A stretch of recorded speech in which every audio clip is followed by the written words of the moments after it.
नमस्कार। Economics Awadh classes YouTube channel पे आपका स्वागत है। आज की इस क्लास में हम लोग अर्थशास्त्र से संबंधित लगभग 25 एमसीक्यू प्रश्नों को सॉल्व करेंगे। यह प्रश्न आगामी शिक्षक भर्ती परीक्षा TGT, PGT, net, JRF, KBS, NBS आदि परीक्षाओं के लिए महत्वपूर्ण है तथा रिवीजन की दृष्टि से भी महत्वपूर्ण है। तो आज की क्लास स्टार्ट करते हैं।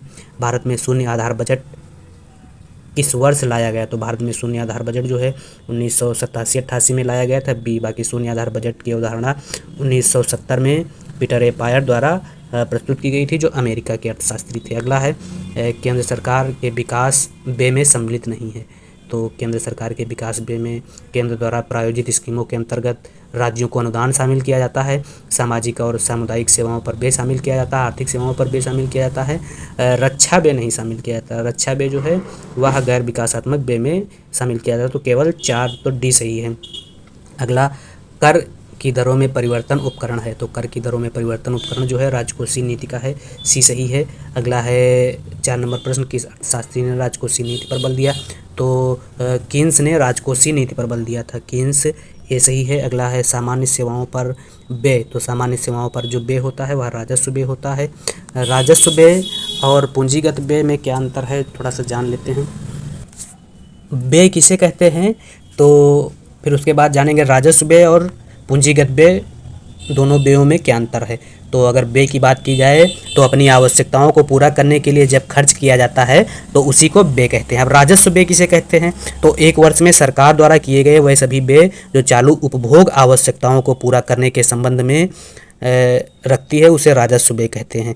इस व्यय से प्राप्त होने वाली वस्तु में आवर्तता नहीं पाई जाती है, अर्थात चालू वर्ष में व्यय तथा चालू वर्ष में ही खत्म कर दिया जाता है। बारंबार उपभोग नहीं किया जा सकता। जैसे विश्वविद्यालय चलाने के लिए जो व्यय सरकार करती है वह राजस्व व्यय के अंतर्गत आता है। विश्वविद्यालय स्थापित करने के लिए जो व्यय किया जाता है वह पूंजीगत व्यय के अंतर्गत आता है। राजस्व व्यय विकास की दर, विकास के स्तर को बनाए रखने में सहायक होता है। राजस्व व्यय 2 प्रकार का होता है, योजनागत या विकासात्मक राजस्व व्यय और गैर योजनागत या गैर विकासात्मक राजस्व व्यय। तो योजनागत क्या होता है, तो आर्थिक एवं सामाजिक क्षेत्र के विकास पर वर्ष भर में जितना व्यय किया जाता है वह योजनागत व्यय के अंतर्गत आता है। यह कह सकते हैं कि एक वर्ष में सरकार द्वारा किए गए वे सभी व्यय जिसका संबंध देश की पंचवर्षीय योजनाओं से होता है उसे योजनागत व्यय कहा जाता है। योजनागत व्यय के अंतर्गत योजनाओं में पहले से वर्णन किए गए व्यय को शामिल किया जाता है। इसमें ग्रामीण विकास पर जो व्यय होता है उसको रखा जाता है, गरीबी पर, बेरोजगारी पर, सिंचाई पर होने वाले व्यय, बाढ़ नियंत्रण पर होने वाले व्यय, सामाजिक एवं आर्थिक क्षेत्र पर किया गया व्यय योजनागत व्यय के अंतर्गत आता है। यह जो है विकास के स्तर को बनाए रखता है, इसलिए इसे विकासात्मक व्यय भी कहा जाता है। अगर गैर योजनागत व्यय की बात की जाए तो वह व्यय जो पंचवर्षीय योजना में नहीं होता है उसे गैर विकासात्मक व्यय कहा जाता है। प्रशासनिक व्यय, ब्याज अदायगी पर व्यय, पेंशन व्यय, रक्षा व्यय, अनुदान व सहायता, विदेशी सरकारों को अनुदान, यह गैर योजनागत व्यय के अंतर्गत आता है या गैर विकासात्मक व्यय के अंतर्गत आता है। तो सामान्य सेवाएं राजस्व व्यय के अंतर्गत आती हैं। तो सामान्य सेवाओं को राजस्व व्यय में रखा जाता है। इसी प्रकार से अगर पूंजीगत व्यय की बात की जाए तो एक वर्ष में सरकार द्वारा किए गए वह सभी व्यय जिसमें पूंजीगत भौतिक संपत्ति का निर्माण होता है उसे पूंजीगत व्यय कहते हैं। पूंजीगत व्यय विकास की दर में वृद्धि करने में सहायक होती है। किसी भी देश में पूंजीगत व्यय पर जो व्यय होता है उसे अच्छा माना जाता है, क्योंकि इससे परियोजनाओं की संख्या में वृद्धि होती है, उत्पादन रोजगार की मात्रा में वृद्धि होता है। पूंजीगत व्यय के अंतर्गत भी व्यय जो है 2 प्रकार के होते हैं, योजनागत पूंजीगत व्यय और गैर योजनागत पूंजीगत व्यय। योजनागत पूंजीगत व्यय के अंतर्गत सामाजिक एवं आर्थिक क्षेत्र पर विकास, सामाजिक एवं आर्थिक क्षेत्र के विकास पर जो व्यय किया जाता है वह योजनागत व्यय के अंतर्गत शामिल होता है। इसका उल्लेख 5 ईयर प्लान में होता है। जैसे शिक्षा, चिकित्सा, परिवहन, संचार, बैंकिंग, बीमा, रेल पर किया गया व्यय पूंजीगत व्यय के अंतर्गत आता है। इसी प्रकार से गैर पूंजीगत व्यय वे या ऐसे व्यय जिनका उल्लेख 5 ईयर प्लान में नहीं होता है, इसके लिए वित्त मंत्रालय जिम्मेदार होता है। इस व्यय के लिए वित्त मंत्रालय जिम्मेदार होता है। विभिन्न इकाइयों पर किया गया व्यय, सरकार, विदेशी जनता पर किया गया व्यय जो है पूंजीगत व्यय के अंतर्गत आता है। इसी प्रकार से क्वेश्चन पूंजीगत प्राप्तियों से पूछा जाता है। तो पूंजीगत प्राप्तियों से जो होता है, पूंजीगत प्राप्तियों में राजस्व आधिक्य पूंजीगत प्राप्तियों का हिस्सा माना जाता है। इसके अलावा कर्जा वसूली से प्राप्त जो धन होता है पूंजी प्राप्तियों का हिस्सा माना जाता है। विनिवेश को पूंजी प्राप्तियों का हिस्सा माना जाता है। तो यह सब पूंजी प्राप्तियों के अंतर्गत रखा जाता है। तो विनिवेश लगभग पूछा जाता है कि किन प्राप्तियों किस में शामिल किया जाता है। तो विनिवेश को पूंजीगत प्राप्तियों के अंतर्गत शामिल किया जाता है। अगला प्रश्न है 13वें वित्त आयोग के अध्यक्ष कौन थे? तो 13वें वित्त आयोग के अध्यक्ष डॉक्टर विजय केलकर थे। वर्तमान में 15वां वित्त आयोग चल रहा है, एन.के. सिंह अध्यक्ष हैं और 16वें वित्त आयोग के अध्यक्ष घोषित किए गए हैं। तो डॉक्टर अरविंद पनगड़िया 16वें वित्त आयोग के अध्यक्ष हैं। अगला प्रश्न है मुद्रा गुणक इसके बीच संबंध बताता है। तो मुद्रा गुणक जो है वह M3/M0 के बीच संबंध बताता है। M3/M0 बी ऑप्शन में दिया गया है। तो इस प्रकार से इसका सही आंसर बी है 7 का। अगला प्रश्न है 8 नंबर प्रश्न है क्रय शक्ति समता सिद्धांत का प्रतिपादन किया। तो क्रय शक्ति समता सिद्धांत का प्रतिपादन गुस्ताव कौशल द्वारा किया गया था। ऑप्शन में नहीं है तो कोई नहीं हो जाएगा। प्रस्ताव वक्र की अवधारणा दी। तो प्रस्ताव वक्र की अवधारणा जो है वह मार्शल एजवर्थ द्वारा दी गई थी। तो 9 का सही आंसर ए है। अगला 10 नंबर प्रश्न है क्रय शक्ति समता सिद्धांत संबंधित है।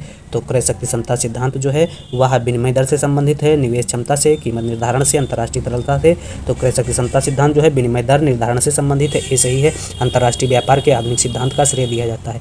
तो अंतर्राष्ट्रीय व्यापार के आधुनिक सिद्धांत का श्रेय जो है बी ओलिन को दिया जाता है, डी सही है। अगला अवमूल्यन की प्रक्रिया से। तो अवमूल्यन की प्रक्रिया से आयात महंगा होता है, निर्यात सस्ता होता है। आयात महंगा होता है इसलिए आयात कम किया जाता है, निर्यात सस्ता होता है इसलिए निर्यात ज़्यादा किया जाता है, और जिससे बैलेंस ऑफ पेमेंट को संतुलित रखने में सहायता मिलती है।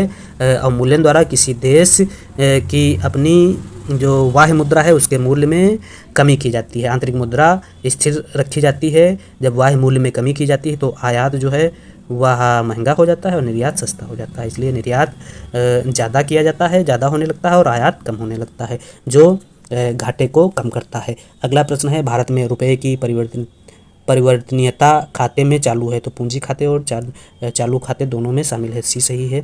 अगला प्रश्न है ILO का मुख्यालय किस नगर में स्थित है? तो ILO का मुख्यालय जो है वह कहाँ? बर्न, रोम, वाशिंगटन, जिनेवा। तो जिनेवा में स्थित है, ये सही है। भारत में हिंदू वृद्धि दर जिस वृद्धि दर से संबंधित है वह है। तो भारत में हिंदू वृद्धि दर सकल राष्ट्रीय उत्पाद से संबंध रखती है। सकल राष्ट्रीय उत्पाद डी ऑप्शन में है 15, डी सही है। अगला 16 नंबर निर्धनता के दुष्चक्र का विचार दिया। रेगनर नर्क्स ने निर्धनता के दुष्चक्र का विचार दिया, और रेगनर नर्क्स जो है वह संतुलित विकास के समर्थक अर्थशास्त्रियों में है। रेगनर नर्क्स के अलावा रोडान और लेविस संतुलित विकास के समर्थक अर्थशास्त्रियों में शामिल किए जाते हैं। संतुलित विकास के अर्थशास्त्रियों का मानना है किसी अर्थव्यवस्था के सभी क्षेत्रों में एक साथ किंतु व्यापक स्तर पर निवेश करके ही विकास किया जा सकता है। रजिस्ट्रीन रोडान जो है बड़े धक्के का सिद्धांत देते हैं जिसमें उत्पादन की अविभाज्यता, मांग बाजार की अविभाज्यता और बचत की अविभाज्यता की बात करते हैं। लेविस जो है श्रम अतिरिक्त विकास पर बल देते हैं, और इसी प्रकार से रेगनर नर्क्स जो है गरीबी के दुष्चक्र की बात करते हैं। इसी प्रकार से एक होता है असंतुलित विकास। असंतुलित विकास के अर्थशास्त्रियों में हर्समैन, सिंगरहंस, लेवेंस्टीन, पालस्टीन, किंडलबर्गर शामिल किए गए हैं। लेवेंस्टीन न्यूनतम क्रांतिक प्रयास के अंतर्गत झटकों एवं प्रोत्साहनों के अंतर्गत विकास करने की बात करते हैं और बताते हैं अर्थव्यवस्था के कुछ क्षेत्रों को चुनकर निवेश किया जाए, जिससे कुछ क्षेत्रों को छोड़ दिया जाए, जिससे क्या होता है उन्हीं की वाहिमित विद्याओं की वजह से अन्य क्षेत्रों में विकास होता है। तो यह संतुलित एवं असंतुलित विकास के संदर्भ में कुछ महत्वपूर्ण बातें थी। रेगनर नर्क्स जो है वह संतुलित विकास के समर्थक अर्थशास्त्री हैं। अगला संतापकारी समृद्धि का प्रतिपादन किसने किया था? तो संतापकारी समृद्धि का प्रतिपादन जो है जगदीश भगवती द्वारा किया गया था। 17 का सही आंसर सी है। अगला 18 फ्रीडम एंड डेवलपमेंट पुस्तक के लेखक हैं। तो फ्रीडम एंड डेवलपमेंट पुस्तक के लेखक अमृत कुमार सेन, AK सेन है, डी सही है। कुछ अन्य किताबें हैं जो परीक्षा की दृष्टि से महत्वपूर्ण है, जान लेते हैं। अमृत सेन की एक किताब है चॉइस ऑफ टेक्निक तथा एथिक्स ऑफ इकोनॉमिक्स। यह अमृत कुमार सेन की किताब का नाम है। इसके अलावा हर्षमैन स्ट्रेटजी ऑफ इकोनॉमिक डेवलपमेंट किताब की रचना करते हैं और रोस्टो स्ट्रेटेजिक ऑफ इकोनॉमिक की रचना करते हैं। The poverty of philosophy Karl Marx की किताब का नाम है। The theory of moral sentiments Adam Smith की किताब का नाम है। The theory of economic history Hicks द्वारा लिखी गई किताब है। और money interest and price Samuelson द्वारा लिखी गई किताब है तथा द प्रिंसिपल जे.एस. मिल द्वारा लिखी गई किताब है। और the distribution of wealth Clark की किताब है। और डॉक्टर रमेश चंद्र दत्त द्वारा the economics history of India नामक किताब की रचना की गई। इसी प्रकार से Fisher the rate of interest, the money illusion, the theory of interest, inflation, 100% money की रचना करते हैं।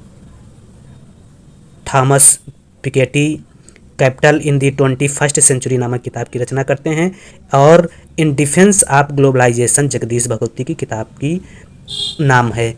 और Adam Smith theory of moral sentiments Adam Smith की किताब का नाम है। इसी प्रकार से Pigou A study in public finance किताब की रचना करते हैं। और हर्षमैन हैबरलर एक किताब की रचना करते हैं तथा एशियन ड्रामा गुरनाल मिडल द्वारा लिखी गई किताब का नाम है। तो यह कुछ महत्वपूर्ण किताबें थी। एक किताब है रिकार्डो की principle of political economics in taxation. और फिशर 1911 में परचेजिंग पावर ऑफ मनी की रचना करते हैं। इसी प्रकार से economics of imperfect competition Robinson की किताब का नाम है। Value and capital, the theory of wage, capital and growth Hicks की किताब है। Value and capital, the theory of wages and capital and growth, यह किताब तीनों महत्वपूर्ण हैं। Economics of imperfect competition Robinson द्वारा लिखी गई किताब है। और मिल्टन फ्रीडमैन ने एस्से इन पॉजिटिव इकोनॉमिक्स 1953 में लिखी थी। पीगू द्वारा इकोनॉमिक्स ऑफ वेलफेयर की रचना की गई। तो यह अर्थशास्त्र की कुछ महत्वपूर्ण किताबें। अगला जो प्रश्न है गुरनार मिडल संबंधित है। तो एशियन ड्रामा के लेखक गुरनार मिडल जो है का संबंध स्वीडन से है।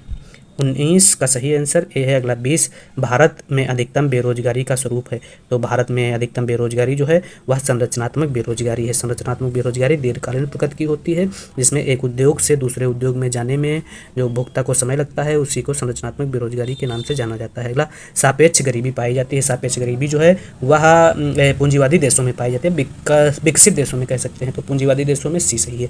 21 का सही आंसर सी है। अगला 22 नंबर है भारत में न्यूनतम मजदूरी अधिनियम 1948 में पारित किया गया। बी सही है। अदृश्य बेरोजगारी किस क्षेत्र में पाई जाती है? तो कृषि क्षेत्र में पाई जाती है। ऐसी बेरोजगारी जब श्रमिक की या उत्पादक की सीमांत उत्पादकता 0 होती है तो उसे अदृश्य बेरोजगारी कहते हैं। और यह बेरोजगारी मुख्य रूप से कृषि क्षेत्रों में पाई जाती है। घर्षणात्मक बेरोजगारी उत्पन्न होती है कब? जब एक व्यक्ति सेवानिवृत्त हो जाए तकनीक परिवर्तन के परिणाम स्वरूप। तो तकनीक परिवर्तन के परिणाम स्वरूप संरचनात्मक बेरोजगारी उत्पन्न होती है।